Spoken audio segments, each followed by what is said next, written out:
The United States claims again that a Russian invasion is imminent, while Moscow accuses the US of hysteria. So far, it's only a war of words. Hello, I'm Anton Fedyashin, and this is The Heat.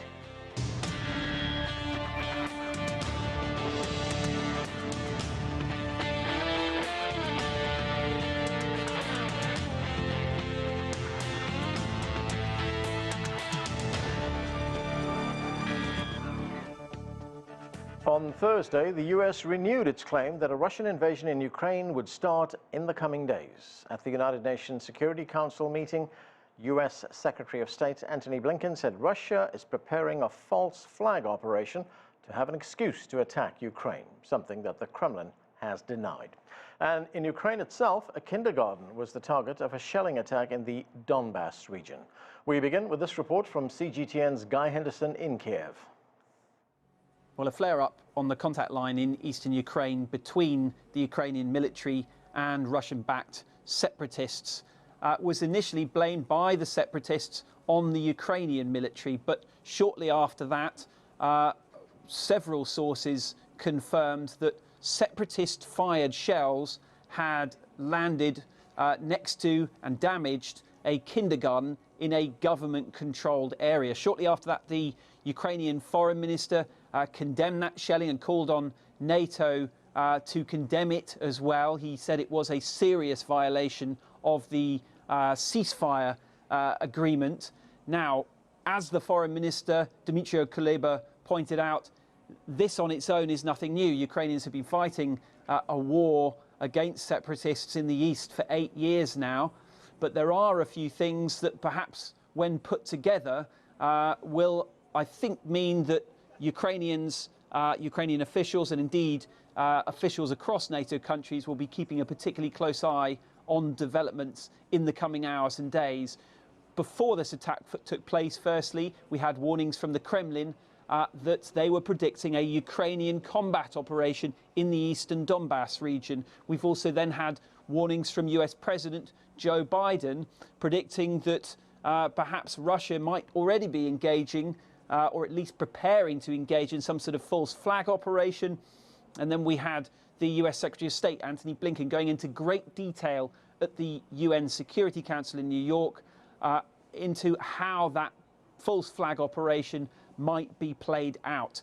On its own then, this is not something new for Ukrainians, but given all of those other developments and the general level of high tensions here, what happened in the east on Thursday the developments will be kept a very close eye on.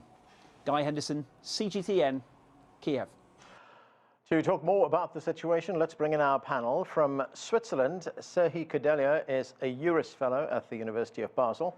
From Berlin, Ulrich Bruckner is a professor of European Studies at Stanford University in Berlin. Lincoln Mitchell is Adjunct Associate Professor of Political Science at Columbia University. He joins us from New York. And here in Washington, D.C., Anton Fedyashin is a history professor at American University. Welcome to all of you.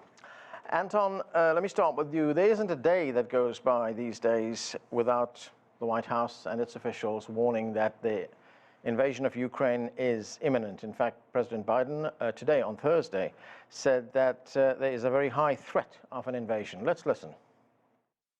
We have reason to believe that they are engaged in a false flag operation to have an excuse to go in. Every indication we have is they're prepared to go into Ukraine, attack Ukraine. So, Anton, that was President Biden there. The Russians have said repeatedly that they have no plans for an invasion. So what is going on here? Well, I think this is rhetoric on the part of the United States, and we're seeing how certain European countries and the leadership of Ukraine are becoming increasingly critical of U.S.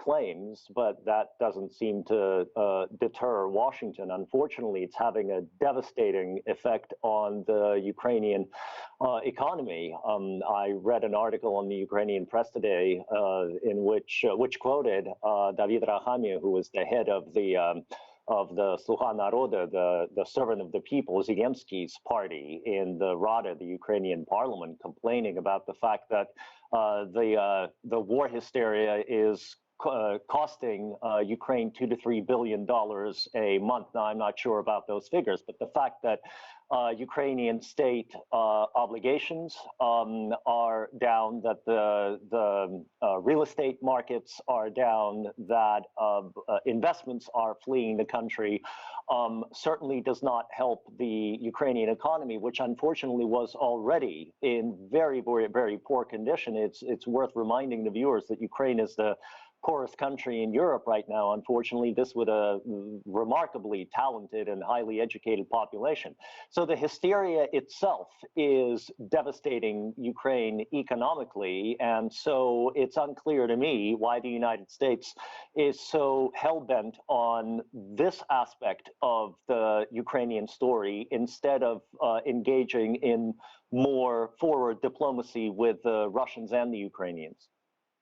Sergiy Kudelia, as Anton just told us, given that these warnings from the United States that there's an imminent invasion is having such a detrimental effect on Ukraine and causing a lot of frustration among certain European allies of the United States, why do you think the United States continues to repeat these warnings? Well, I think there is certain evidence that the United States relies on when they're analyzing the current situation on the border with Ukraine. As you know, they transferred the U.S. embassy to Lviv, Western Ukraine. Most of the U.S. citizens, or many U.S. citizens, are leaving Ukraine as well. And I think we have to be very cautious when we are making predictions. Certainly, we have no hard evidence to prove that Russian invasion is going to happen in the next days. But we certainly see indications that tensions are rising in eastern Ukraine, in Donbas. There were reports of increased shelling from both sides, and we see damage to the kindergarten that resulted from that shelling. So certainly there are serious grounds to not to exclude the possibility of large-scale fighting in the nearest future. Sergiy, you were in Ukraine until very recently. In fact, I talked to you in Ukraine a few weeks ago. Did you get a sense that Ukrainians were preparing for war? Absolutely not. At the time when I was there for the entire January, most of the people were skeptical about the claims that the war is coming. Primarily because I think it is just hard to imagine that Russia would decide to engage in open, full-scale invasion of the country that would require imposing very significant costs on the Ukrainian population, but also face very significant economic costs itself. Right now, I think the atmosphere is changing. From what I hear from my friends in Ukraine, a lot of families are relocating to the Polish-Ukrainian border where it is safer. Many are fleeing the country. And even though there is no mass exodus of Ukrainian citizens, certainly the concerns about the possibility of invasion are going up. Lincoln Mitchell, the Russian Foreign Minister, Sergei Lavrov, he's been talking about this commentary that's been coming from the White House, from other officials here in the United States, as well as the media, the Western media in general. And this is how he responded. Let's listen to what the Foreign Minister said. When will this escalation end? This is not our term. We did not come up with it. It was invented by propagandists. It has already become a cliché. Our service members calmly deployed on their own territory. They conducted military exercises. Then they packed their tents, loaded the equipment onto rails, and started leaving. But the hysteria continues. So, Lincoln, forceful pushback there from the Russian Foreign Minister. What do you make of it? Well, forceful pushback that is hard to take seriously, unlike the previous comments from the other guests, which I think made a lot of sense. They didn't come peacefully do demonstrations and leave. They've been there for months. They're still there. So on the one hand, this question of why is Joe Biden saying that there's the threat of war? Well, one obvious answer is, because there is. The question of why he's saying it publicly and so much, which Lavrov didn't really address there. He just kind of gave, the Russian line, just restated the Russian line. But the question of why Biden is saying this publicly and so much, I agree, it kind of baffles me. It's not good for Ukraine. It provokes Russia. And the United States does not want this war. And the domestic American, domestic American, the voters here, they don't really care. So, the truth is most American voters aren't paying a lot of attention to this. They're paying attention to inflation, to COVID, to schools, to all of that kind of thing. So it is baffling why Biden keeps doing this. I think it makes the negotiations more difficult at a time when you want to make negotiations more possible. So, and if there is a war, then we're not going to be able to do much anyway. Biden said we're not sending troops, which is a wise decision. So I find this completely baffling. Having said that, I find Lavrov's comments bordering on the absurd. But doesn't it also place American credibility at risk, Lincoln? Because if the president and his officials say every day it's an imminent invasion, I mean, all President Putin is doing on the Russian side is basically folding his arms and saying we don't plan to do that. Will there be a point in a few weeks where people are going to say, well, look, the invasion didn't happen. Where did you get this from? I think we're rapidly approaching that point, and it does compromise America's credibility and Joe Biden's credibility personally. Now, it may be that he's trying to finesse this. He's saying there's going to be an invasion, and then 2 weeks from now, maybe a deal is cut, and Russia does begin to remove its troops from the borders, and then Biden can go back to the American people and say, look, I avoided a war. But again, that's a pretty high-risk game, because what he's saying now, in my view, makes war more likely because he's provoking. Let's go to Ulrich Bruckner in Berlin. Ulrich Bruckner, thanks for joining us. Great to have you with us on the show. President Biden has presented a picture of rock-solid NATO unity when it comes to what is going on in Ukraine right now. He paints the picture that Europe and the United States are of one mind when it comes to this. Do you believe that to be the case? Actually, I do. And if you would have asked me a while ago, I would have said that NATO is in a serious crisis. And it was highlighted when President Macron coined the term that NATO is brain dead because it doesn't know what its existence explains. And we are so not united. And there's an American President Trump who believes that NATO is obsolete. And one could even thank President Putin for sending an energy boost to NATO, because now NATO is united. Everyone in Europe is grateful for America is back on European soil. NATO is alive and kicking. And in reverse to what Putin might have wanted, NATO is much more present. The infrastructure is closer to the Russian border. And every European leader believes that it couldn't be any better than having a collective defense security system as we have with NATO. Anton Fedyashin, what do you make of what Ulrich just told us, that President Putin essentially miscalculated there? What he's done is that he's given NATO a new lease of life.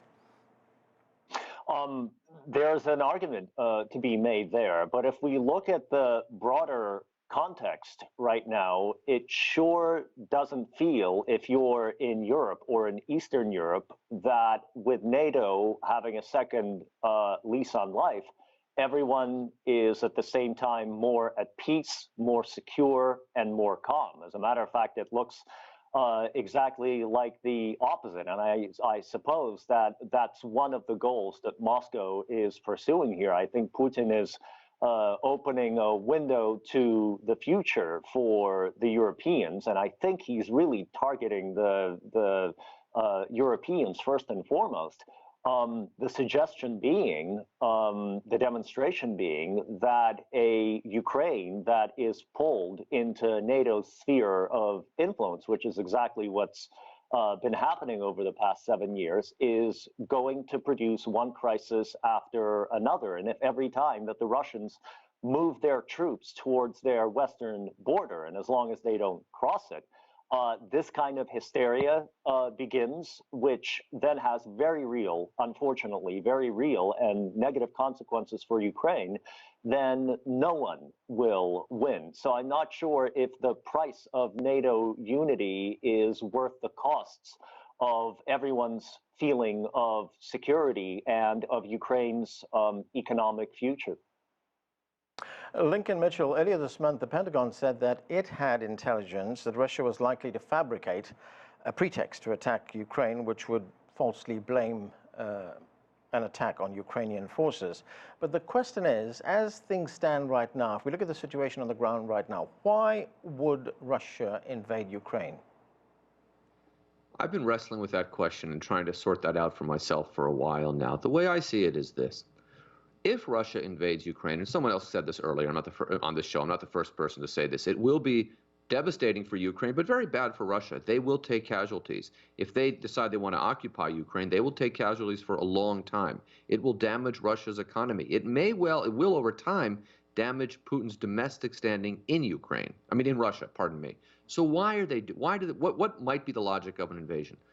The first thing is that this doesn't have to do with NATO, because with Ukraine's NATO aspirations, because smart people in Moscow, just like smart people in Washington and most of the NATO countries, know that Ukraine isn't getting into NATO anytime soon. That's kind of a red herring here. It's not what this is about. In my view, the reason why there's two reasons why he might go ahead with this. One, he needs a way out that can't be framed as Biden and Putin stared at each other and Putin blinked first. So he needs a way out that allows him to bring something back to Russia other than, Biden stared me down. The second reason, and the more important reason from a kind of bigger picture policy issue as I see it, is that Russia and the Russian leadership wants to send a very strong message to the West, including the United States and the Biden administration, that do not mess with us in this part of the world. And if you do, we will go to very strong measures to stop you from doing that. So stop meddling in Ukraine, stop playing around in Georgia, pardon me, and we don't know what's, in other parts of the region. Put this color revolution stuff in the dustbin of history and let us have this part of the world to do what we want to do. And they will go to great measures to get that. That's the only reason why I think from a policy perspective, Putin would go ahead and have this war. Right. Insofar as that message is concerned, Lincoln, President Putin is looking at a bigger picture, isn't he? He wants a complete recasting of European security architecture. I mean, that security architecture has been in place since after the Cold War, and he wants to change that now.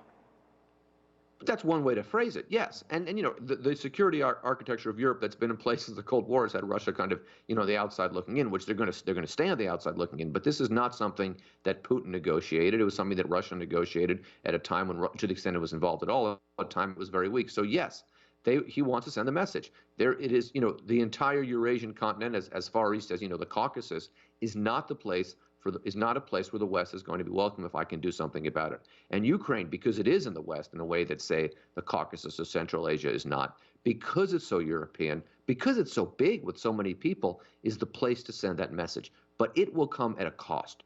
And if the cost is high enough, Putin's leadership in Russia could be at play. So that's why he's got to be very, very careful here. This is a very narrow tightrope he has to walk. Sergiy Kudelia, there have been efforts to find a diplomatic way out of this, and in recent days we've been hearing more and more about the Minsk Accords, in both 1 and 2, Minsk 1 and Minsk 2.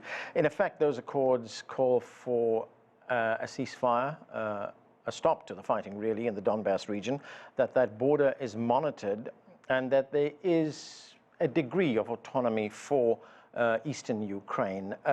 Is that something that could work? Is that a way out of this? Well, the Minsk Accords have been debated in Ukraine for all 8 years since 2014. And there is a growing consensus right now on the societal level and on the elite level that Minsk Accords are not a way for sustainable peace for Ukraine. They are certainly not favorable to Ukraine. They were reached and signed by President Poroshenko at the time of great weakness for Ukraine, following several defeats in a military confrontation with Russian-backed separatists and also Russian forces as well in Donbas. So certainly the provisions of the Minsk Accords would be very difficult for any Ukrainian leader to fulfill. And that is where the key difficulty lies for the future, because Ukraine and President Zelensky will resist the implementation of the Minsk Accords. But we see that European leaders see the Minsk Accords as the only possible solution. And hence, we are going to see continued diplomatic stalemate unless, of course, Russia uses other levers to persuade Ukraine to start taking Minsk Accords seriously.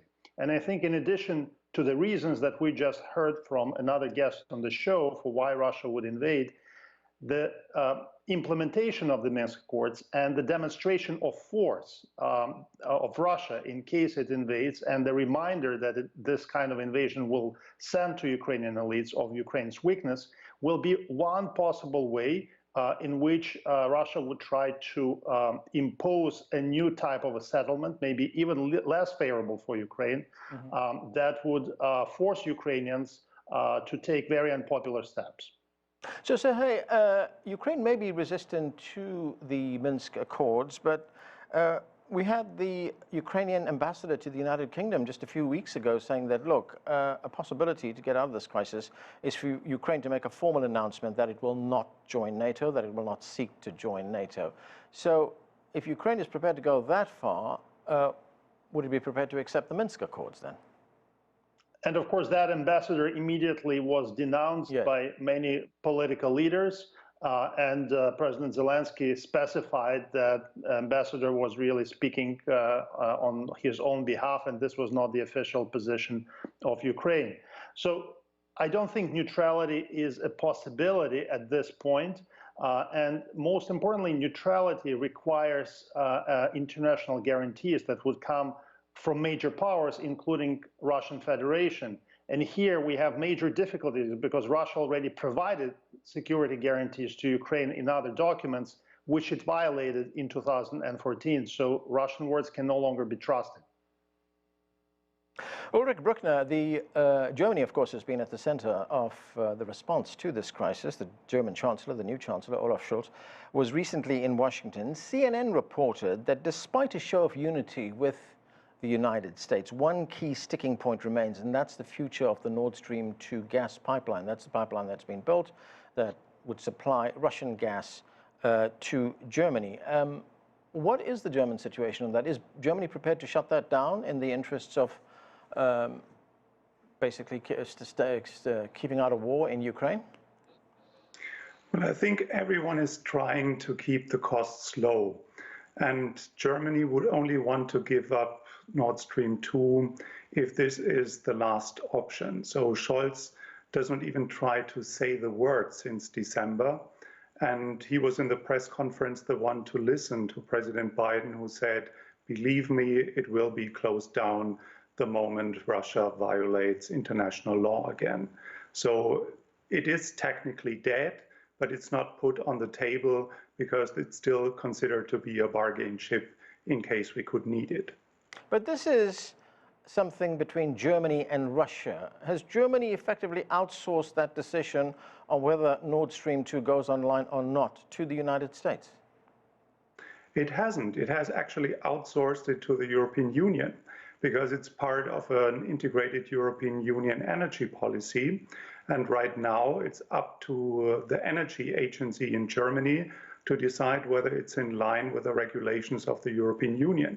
So it doesn't need to be a political decision. It's perfectly technical for the time being. They bought time, and it's just up to what happens from the Russian side, whether it will ever be used or not.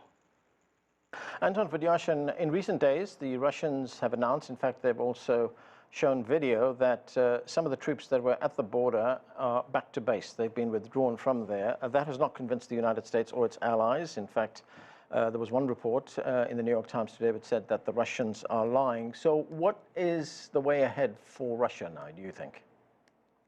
Well, I don't think there's any reason for anyone to believe videos that the Russians show as, definitive proof of their withdrawing troops. I'll say even more. The Russians may not withdraw troops at all. They may just withdraw them from one point, move them to another. And this is part of the systemic problem, of a conceptual problem with NATO's presence moving all the way up to Russia's borders. Mitchell said earlier that NATO is not taking Ukraine in, and he's absolutely right. But Ukraine doesn't have to be in NATO for NATO to be present in Ukraine, or members of NATO to be militarily present in Ukraine. We've seen that for weeks and months now. As long as the Russians do not cross their border into Ukraine, they can move their troops around their territory and with the agreement of Minsk around Belarusian territory, as long as their budget permits. And I imagine that their budget will permit this to happen for months and even years. So we're looking at a very long-term crisis. And if the Biden administration really thinks that by upping the PR ante, they are going to somehow break Putin's resolve, I think they're misreading what Putin means when he says red lines. Lincoln Mitchell, the United States Secretary of State Antony Blinken, he is now proposing another meeting with the Russian Foreign Minister Sergei Lavrov, and there's been some speculation here in the media, among analysts mainly, among the think tank crowd, which says that proposing another meeting is actually giving Putin what he wants. He's forcing the West to listen to Russia and take its concerns seriously. Would you agree with that? Well, I think it's much better to meet than to have a war. And if meeting is a way to move towards preventing a war, then of course they should have the meeting. It is important to listen to Russia. And it is important to take Russia's concerns seriously. It doesn't mean you have to agree with them. It doesn't mean the United States have to say, oh, by the way, we think Putin's right now. But it is important to understand where he's coming from. Too many kind of pundits and analysts in the West default to this. And, pardon my extreme language here, but, Putin is Hitler. Putin's trying to reconstitute the Soviet Union. Putin is insane. I mean, you hear this all the time. And maybe I'm focusing more on the American media, so rather than the European media, because I consume mostly American media for my work. But that's not helpful. If your approach to a foreign adversary, the leader of a country with whom you have some tension, is, oh, he's crazy, then you preclude rational conversation. Right. If you allow yourself to say, I'm going to take some time and figure out where he's coming from, even though I don't share that, I want to know what he's interested in, what his country's interested in, that's how you negotiate. So of course they should have another meeting. And of course it is okay to try to get a sense and to legitimize them by listening to their concerns. Because whether or not you agree with them, they have a pretty big army and they can make life difficult for a lot of people. And every country has the right to articulate its concerns. We don't all have to agree, but we should listen to each other. Okay, and that's where we have to leave it. Thank you to all of you for being on the show. That is it for this edition of The Heat. I'm Anand Naidu in Washington, D.C. Thanks for watching.